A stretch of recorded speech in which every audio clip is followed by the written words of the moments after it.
आप देख रहे हैं आर्ट। मैं आपका दोस्त गौरव वापस आया हूँ एक सच्ची कहानी के साथ। तो चलिए बढ़ते हैं आज की कहानी की ओर। यह कहानी उन चार दोस्तों की है जिनके साथ कुछ ऐसी घटना घटी कि जिसे उनका पूरा जीवन ही बदल गया। आइए जानते हैं कि ऐसा क्या हुआ था। मुंबई शहर के रहने वाली प्रिया अपने दोस्तों के साथ रवि, साहिल और विजय के साथ शिमला जाने का प्लान बनाया। वो सब शिमला जाने के लिए बस में बैठ गए। कुछ ही देर में प्रिया सो गई। अचानक प्रिया की नींद खुल गई तो बस का ड्राइवर भी नहीं था। बस अपने आप ही चल रही थी। उसके सारे दोस्त भी बस में नहीं थे। यह सब देखकर डर के मारे प्रिया जोर जोर से चिल्लाने लगी। अचानक से उसे लगा कि कोई उसके पीछे खड़ा है। जब उसने पीछे मुड़कर देखा तो वह एक स्त्री बैठी हुई थी। उस स्त्री का चेहरा जला हुआ था। ऐसा लग रहा था कि किसी ने उसके चेहरे पर एसिड फेंका हो। ऐसा भयंकर चेहरा देखकर प्रिया ने चिल्लाना शुरू कर दिया, बचाओ बचाओ बचाओ। और अचानक प्रिया की नींद उड़ गई।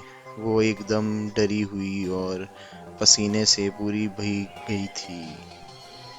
पास में बैठे हुए विजय ने पानी की बोतल दी और बोला, शायद तुमने कोई सपना देखा होगा।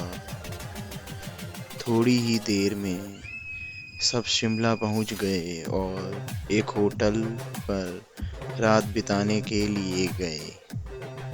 दूसरे दिन वो सब साथ में मिलकर होटल के पास वाले पहाड़ों में घूमने जाने का नक्की किया। करीबन आधे घंटे में वो सब पहाड़ों की सबसे ऊंची शिखर पर पहुंच गए। वहीं से नीचे देखने पर घने पेड़ पौधे काफी सुंदर दिख रहे थे। अचानक साहिल चौंक गया और बोला, नीचे देखो, कोई खड़ा है। लगता है कोई स्त्री है। विजय और रवि भी देखने लगे लेकिन उन्हें कोई दिखाई नहीं दे रहा था और बोले, तू पागल हो गया है क्या?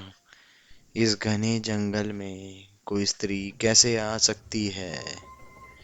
तुम्हें शायद कोई भ्रम हुआ होगा। उसके बाद वह सब खुली जगह पर चले गए। रात होने वाली थी इसलिए वह सब ने पहाड़ पर ही रुकने का निर्णय किया। इसलिए उन सब ने वहां पर ही तंबू लगाया और खाने पीने के लिए सामान बाहर निकाला। प्रिया की बैग तंबू के बाहर थी इसलिए वह लेने के लिए बाहर गई तो वहां पर उसे किसी की आवाज सुनाई दी। प्रिया उस आवाज की ओर अपनी नजर घुमाती है तो उन्हें सामने से कोई तीन आदमी आते हुए दिख रहे थे। उनके हाथ में धारदार हथियार देखकर प्रिया डर जाती है और दौड़ के तंबू के अंदर आ जाती है। उसने अपने दोस्तों से भी यह बात की लेकिन कोई उसकी बातों पर विश्वास नहीं कर रहा था। प्रिया चिल्लाकर बोली, आप सब पागल हो गए हो क्या? कोई भी मेरी बातों पर भरोसा नहीं कर रहा है। चलो मेरे साथ बाहर, मैं सबको बताती हूँ। वो सभी बाहर आकर एक पेड़ के पीछे छुप के देखने लगते हैं। उतने में ही उन सभी को लगता है कि कोई तीन लोग उनकी ओर बढ़ रहे हैं। यह सब देखकर वो सभी डर जाते हैं और तुरंत ही अपना अपना सामान समेटने लगते हैं और बड़े से पत्थर के पीछे जाके छुप जाते हैं। थोड़ी ही देर में वो सब ऊपर आ जाते हैं। प्रिया देख रही है कि उनके हाथ पैर और शरीर आम आदमी जैसे बिल्कुल नहीं थे। वो तीनों एक जगह पर बैठ जाते हैं और कुछ तांत्रिक विद्या शुरू करते हैं। उनमें से एक आदमी अपनी हाथ की उंगली को काट देता है, लेकिन अंधेरे की वजह से उन्हें कुछ भी ठीक से दिखाई नहीं देता है। अचानक उन चारों ने देखा कि एक औरत उन आदमियों के बीच में आके लेट जाती है। कोई नहीं जानता कि आखिर वो औरत वहां पे पहुंची कैसे। प्रिया ने कहा, मुझे कुछ समझ नहीं आ रहा है, आखिर ये सब हो क्या रहा है। मुझे बहुत ही डर लग रहा है। एक के बाद एक वो तीनों उस औरत को सूंघने लगे। वहीं पे अचानक उस औरत ने अपनी उंगली उठाई और हमारी तरफ इशारा करने लगी। हम सब डर गए। वो तीनों उस औरत को छोड़कर हमारी ओर बढ़ने लगे। हम सब पहाड़ी से नीचे होटल की ओर दौड़ने लगे। हमारी आवाज़ सुनकर वो तीनों हमारी ओर दौड़ने लगे। प्रिया और साहिल सबसे आगे थे और विजय और रवि उनके पीछे दौड़ रहे थे। प्रिया और साहिल होटल तक पहुंच गए, लेकिन रवि और विजय का कोई पता नहीं चल रहा था।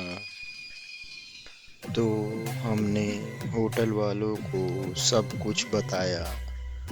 तो उन लोगों ने कहा कि उस पहाड़ पे कोई नहीं जाता है, वो पहाड़ शापित है। जो भी वहां जाता है वो कभी वापस नहीं आता। आपकी किस्मत अच्छी थी कि आप अभी जिंदा हैं, लेकिन हमारे दोस्त रवि और विजय कभी भी वापस लौट के नहीं आए। हमने उन्हें ढूंढने की बेहद कोशिश की, पुलिस कंप्लेन भी करवाई, लेकिन कोई फर्क नहीं पड़ा और हमने अपने दोस्तों को हमेशा के लिए खो दिया। ये थी मेरी आज की कहानी। दोस्तों, आपके पास भी अगर ऐसी सच्ची कहानियाँ हैं तो आप हमसे शेयर कर सकते हैं और चैनल को लाइक एंड शेयर एंड साथ ही में सब्सक्राइब करना मत भूलिएगा।